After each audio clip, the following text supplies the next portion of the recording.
चुनाव हुआ था और जब वो महामहिम राष्ट्रपति के पद पर जब उन्होंने शपथ ली थी तो घूम घूम कर पूरे देश में योगी आदित्यनाथ जी से लेकर सारे भारतीय जनता पार्टी के नेता कह रहे थे कि देखिए हमने एक दलित को राष्ट्रपति बनाया, देखिए हमने एक दलित को राष्ट्रपति बनाया। और भूमि पूजन के मौके पे महामहिम राष्ट्रपति को नहीं बुलाया जाता।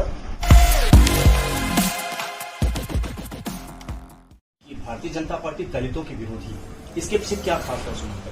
देखिए, जो आयोजन हुआ है राम मंदिर भूमि पूजन का शिलान्यास का, जिसमें प्रधानमंत्री जी आए थे, उसमें महामहिम राष्ट्रपति को नहीं बुलाया गया। और ये वही भारतीय जनता पार्टी है जब महामहिम राष्ट्रपति का चुनाव हुआ था और जब वो महामहिम राष्ट्रपति के पद पर जब उन्होंने शपथ ली थी तो घूम घूम कर पूरे देश में योगी आदित्यनाथ जी से लेकर सारे भारतीय जनता पार्टी के नेता कह रहे थे कि देखिए हमने एक दलित को राष्ट्रपति बनाया, देखिए हमने एक दलित को राष्ट्रपति बनाया। और भूमि पूजन के मौके पे महामहिम राष्ट्रपति को नहीं बुलाया जाता। कल्याण सिंह पिछड़ा वर्ग के हैं, उनको नहीं बुलाया जाता। उमा भारती का दर्द निकल के आता है, पिछड़ा वर्ग की है कि साहब भाजपा की बकौती नहीं है राम, ये उनका दर्द छलक के आया सामने। केशव प्रसाद मौर्य जो उत्तर प्रदेश के उप मुख्यमंत्री हैं, उनको तक को नहीं बुलाया गया। तो ये मानसिकता भारतीय जनता पार्टी की दर्शाती है। भारतीय जनता पार्टी के राज्यों में, मैं नहीं कह रहा हूं, इसका आंकड़ा है 2018 का, सबसे ज्यादा दलितों के खिलाफ अगर हिंसा और अपराध के मामले हुए हैं तो भारतीय जनता पार्टी के शासन में हुए। देश के राष्ट्रपति को जगन्नाथपुरी जी के मंदिर में प्रवेश नहीं करने दिया जाता।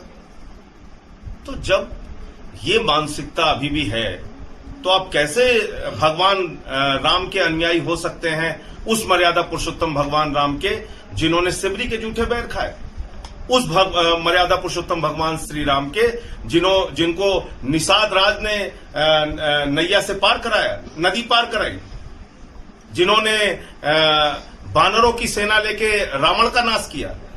उस राम के अनुयायी होने के लिए आपको अपने चरित्र में राम के आदर्श, राम की सोच, राम की भावना, उसको उतारना पड़ेगा। आप तो देश के राष्ट्रपति को नहीं बुलाते हैं। तो ये मैंने सवाल खड़ा किया था, जिससे भारतीय जनता पार्टी के नेता मैं देख रहा हूं कल से पूरी भाजपा की आर्मी और फौज लग गई है। इन बातों का जवाब क्यों नहीं देती भारतीय जनता पार्टी? जब देश के प्रधानमंत्री वहां बुलाए जा सकते हैं तो देश के राष्ट्रपति क्यों नहीं? संजय जी, लेकिन जो पहला प्रसाद दिया गया हनुमान गढ़ी का, वो दलित को दिया गया, इसके पीछे क्या सोचती है भाजपा की? ये क्या आप दिखाना चाहते हैं? जब आपके ऊपर चारों तरफ सवाल उठने लगे तो आप क्या दिखाना चाहते हैं? प्रसाद दे सकते हैं आप, पूजन में शामिल नहीं कर सकते, ये तो और बड़ा अपमान है।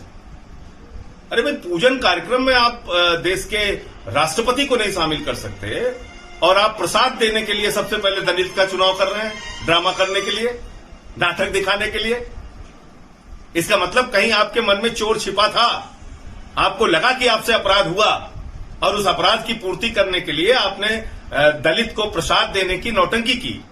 ये इस बात से साबित होता है।